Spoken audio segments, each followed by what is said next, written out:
Sarimsoqning inson organizmi uchun qanday foydalari bor?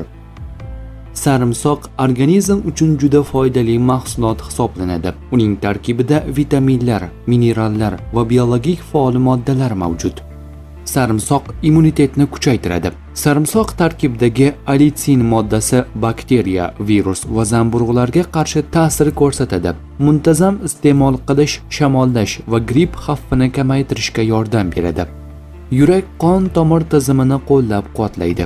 Qon bosimini pasaytirishga yordam beradi. Xolesterin miqdorini kamaytirishga ko'maklashadi. Qon tomirlari elastikligini yaxshilaydi. Antioksidant manbai. Sarimsoq erkin radikallar ta'sirini kamaytirib, hujayralarni himoya qiladi va qarish jarayonini sekinlashtirishga yordam beradi. Hazm qilishni yaxshilaydi.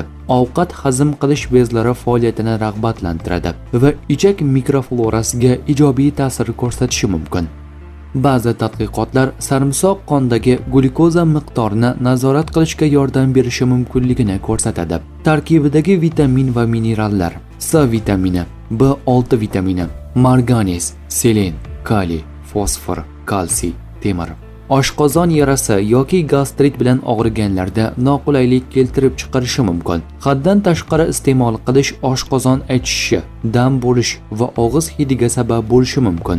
Qon suyultiruvchi dorilar qabul qilayotganlar ko'p miqdorda iste'mol qilishdan oldin shifokor bilan maslahatlashishlari kerak. Kunlik me'yor sog'lom kattalar uchun odatda kuniga 1-2 dona sarimsoq bo'lagi iste'mol qilish yetarli hisoblanadi. Xalq tabobatida sarimsoq tabiiy antibiotik deb ham ataladi.